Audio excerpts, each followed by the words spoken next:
What up guys, it's Cheap Guy back with another video. So today we're talking about Mulcharmy Fuwalos, the new Maxi for the TCG, and I deeply hate this card. I hate it from the bottom of my heart, but I wanted to talk about some things which may be more positive with it, because to be fair, whenever a new card comes out, things will change and you simply have to adapt to it. The only problem is like there isn't too much to adapt with it. So we're talking about 3 positive things, so maybe we all can feel a little bit better about playing with this card. If you're a fan of this card, please let me know in the comments. I would like to hear your opinion on it, because I simply believe that it's a weaker Maxi doesn't make the fact better that it's still a horribly designed card. Just as a comparison, think to yourself, if you could only activate Shifter going second, would you still play it? Of course you do. Of course Shifter cannot be ashed, but the point to be made simply is Mulcharmy Fuwalos is going to be an insane card, and for everybody who has the money to own it, it will be a mandatory 3 of main deck staple. I firmly believe it. I don't see any reason why it shouldn't be like that. As a rather simple comparison, think about Dark Ruler No More during Power of the Elements format. Every deck has such a high powered end field, and Dark Ruler No More was consistently good at helping you breaking it. And this is basically the same for Mulcharmy. It's a hand trap which you can activate.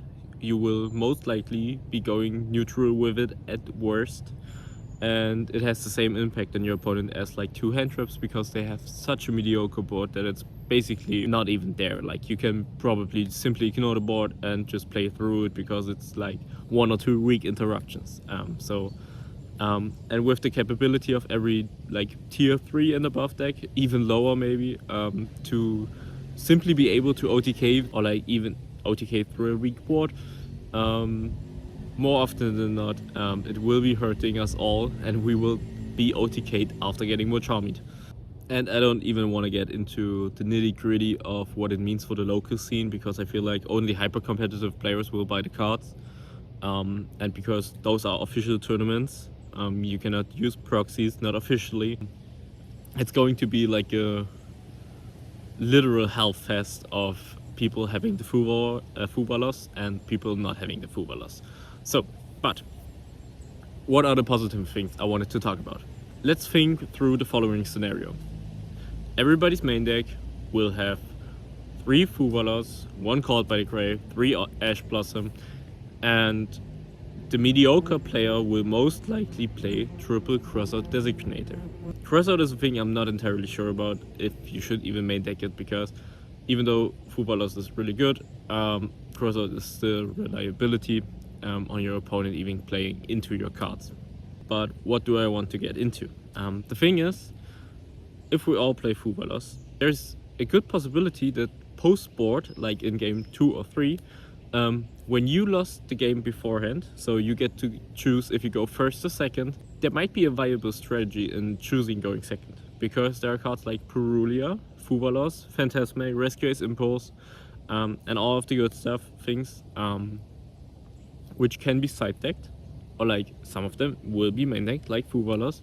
So there's a good possibility that if you choose to go second into your opponent's board, you might be able to break it. But why is that?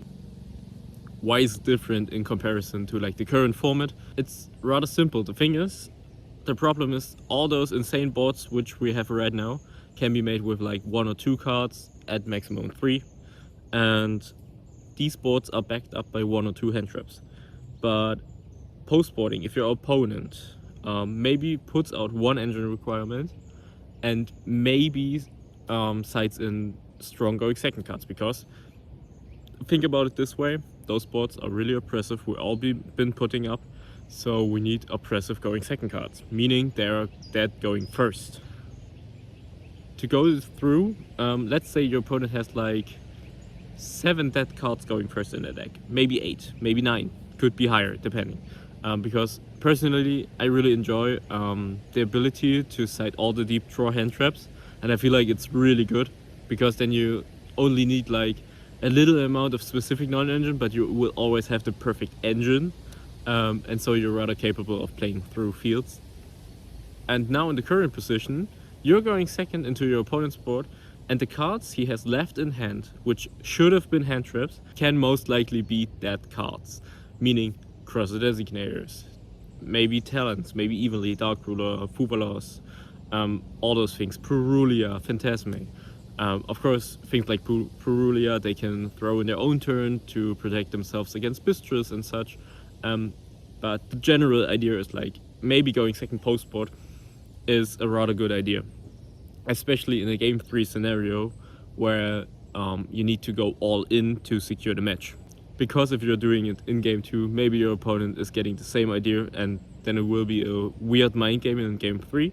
But this is just like the possibility of it, like abusing the strong mind game where your opponent miss sides because the game is so oppressive and the boards are so strong. Like he doesn't really have like that great of a choice to do something else.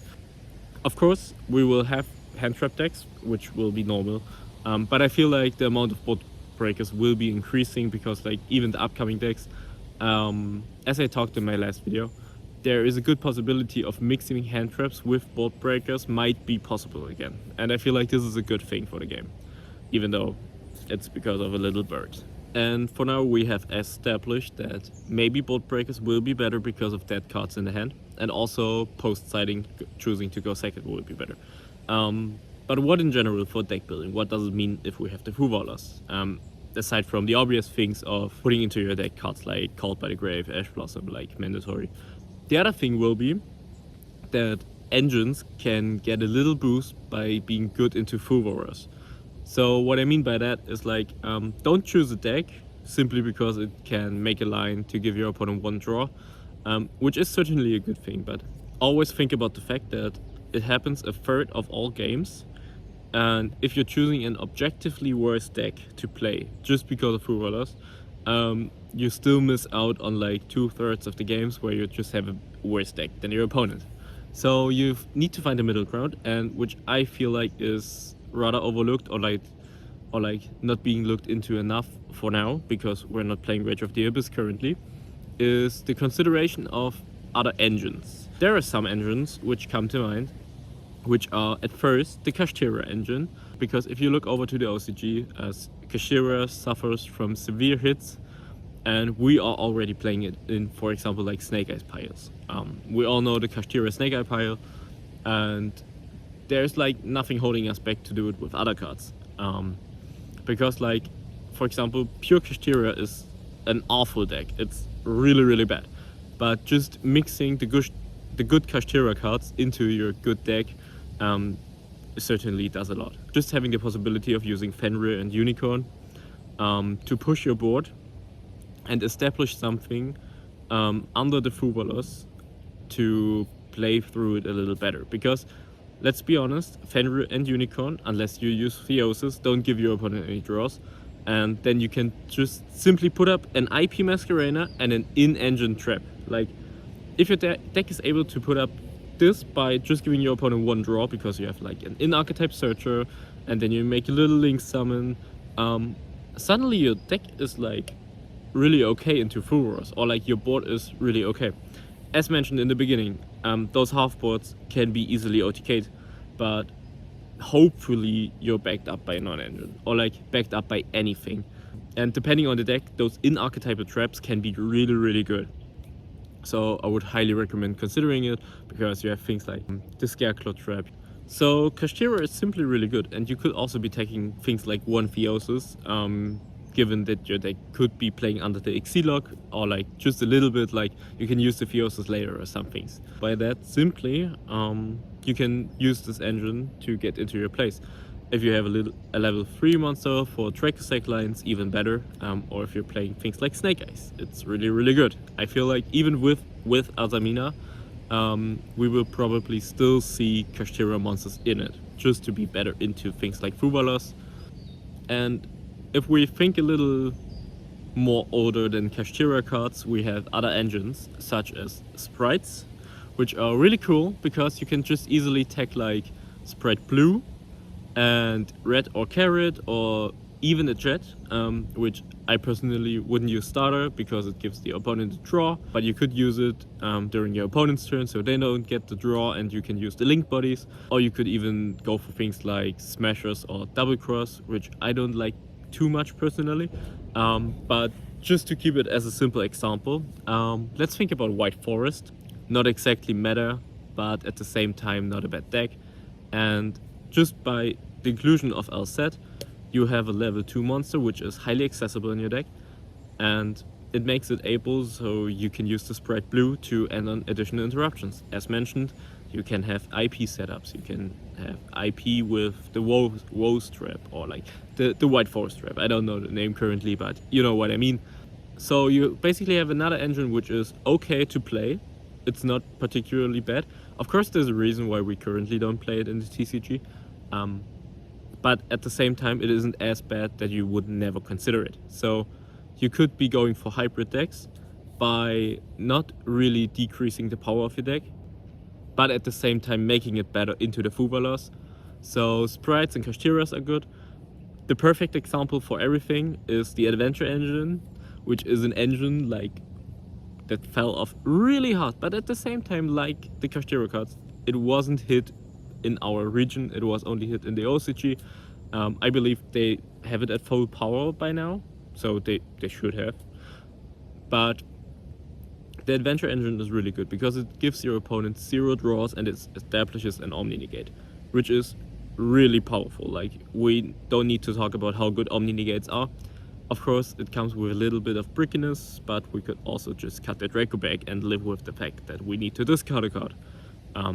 Just so make the engine a little worse, but increase consistency, so making your deck a little better.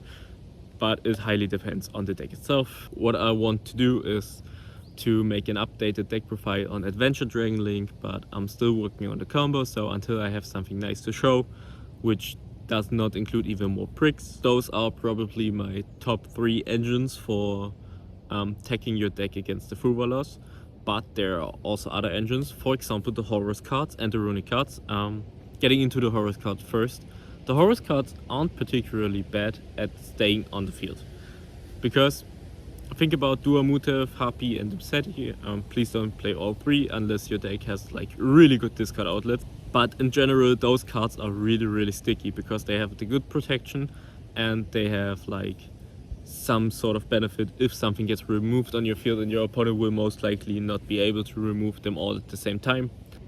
Think about, for example, where a deck where you could play all 3 is, in my opinion, maybe something like Chimera. You could be playing Chimera Horus simply because Dua Mutev is a beast, and so you can use the Harpy and the Imseti to stay on the field, but at the same time you get a beast fusion material, so you can utilize it in your engine. While these cards are also really good at staying on the board, you can also just use them to push your engine a little further, which is why I believe Horus could be good and is maybe worth taking into some decks, because it's just not a bad engine, but at the same time it gets better because of the Fuwalos inclusion.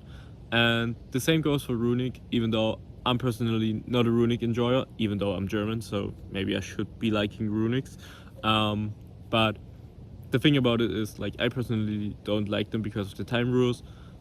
If those weren't the thing, I would be playing Runic probably like every second or third deck. But in general, those cards are really good because currently we are mixing Runic with a side engine and we are starting off with the Runic cards. But just to play better into the Fuwalos, we could just start with our side engine, and once we commit, our opponent will be dropping the Fuwalos because it won't be dropped in the draw phase or the standby phase. If you don't commit, why drop the Fuwalos?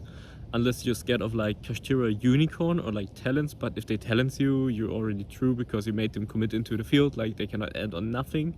Getting back to the topic with the Runic cards, it's like you just start with your secondary engine, then use the Runic cards in response to it, because then your opponent doesn't get a draw, and simply put, Fountain is a really good card. So as long as you combine an attack with an in-archetype trap with your Runic cards, you should be pretty good into it, or like you should be decent into it. Which gets back to the example of White Forest. So for example, you just set up the Fountain, you set up the Woes, maybe you spread blue if you play it.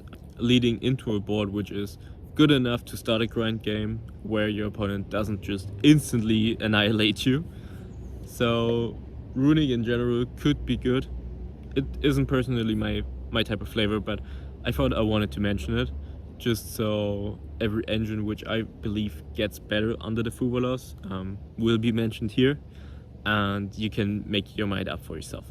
This concludes the discussion for today. As always, let me know any feedback, let me know what you think, let me know if you're gonna buy the Fuwalos, and if you're a Fuwalos enjoyer, please feel free to comment why you believe it is good for the game, it's a good designed card, and in general, like, I'm down to have a discussion as long as there are valid points to it. So with that being said, have a nice day, and we're gonna see us in the next discussion. Peace.